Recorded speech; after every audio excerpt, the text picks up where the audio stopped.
So, day 474. Wow, we're getting close to 500. And when we get to 500, what will we do? Day 501. That's right. We ain't stopping. Yeah. Hey, we've been talking about mindset shifts that changed my life. Just things that I've come to more know and accept over the past several years. A classic one is, and I use this a lot, is going from scarcity to abundance. And I think it's worth bringing up again. And I'm reading this book. I don't know if it'll show up or not.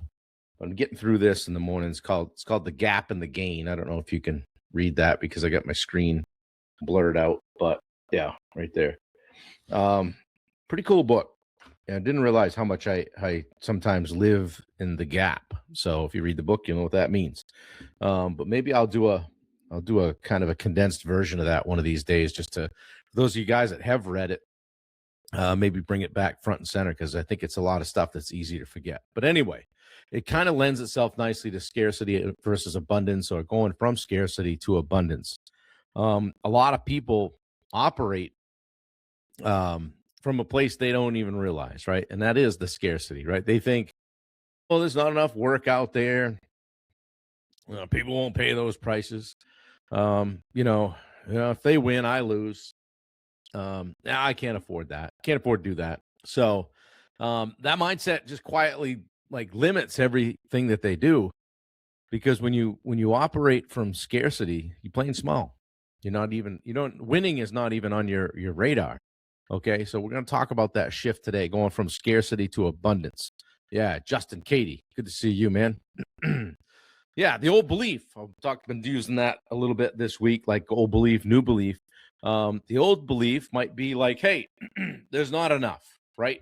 And this can show up as, in business, it can show up as underpricing, fear of losing deals, right? Hesitation to invest in something.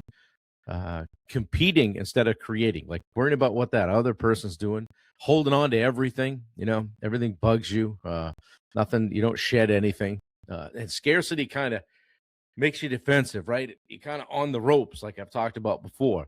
It makes you want to play not to lose instead of playing to win.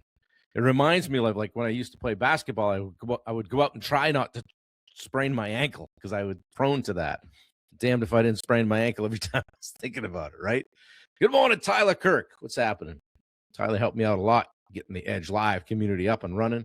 We are flying now, so you'll hear more about that in a little bit. So, how about the new belief? Like, there's more than enough, right? There's more than enough. That's that abundance mindset. There's more than enough, and I can create even more. So it's not about ignoring reality or just being like, life's great, and kumbaya and all that. It's about understanding that opportunity can be created. Value can be increased. Get it? Growth is available, right? Doesn't matter how old you are or what you're doing, what your standing in life is. There's always another level, and we're never really done. My buddy Tony Robbins called me yesterday, and I thought it was funny. The only limit to your impact is your imagination and commitment. That's what Tony Robbins says. Jim Rohn, another great one. Don't get paid for the hour. Get paid for the value you bring to the hour. Okay? Well, how could I charge that? Well, what are you going to bring to the table?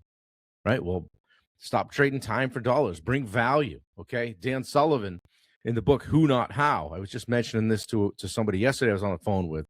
You're only one who away from changing everything. Sometimes it's just having that one other person, of offloading some things, right? Having that abundance mindset. Like, if I could unload these tasks, maybe that would free me up to do sales, marketing, business development, CEO stuff, right? Good morning, Sherry. How are you? Yeah. Abundance thinking expands possibilities, right? You might see some things you just hadn't seen before, that can't see the forest for the trees thing, right? So scarcity shrinks your thinking. Simple as that. Abundance expands it. When you believe there's not enough, then you protect, you hesitate, you hold back. When you believe there's more available, you're going to be more, like I always say, on the offensive. You're creating, you're investing, you're taking action. Break something so you can fix it. Whatever, right? That's where the momentum lives. That's where it goes.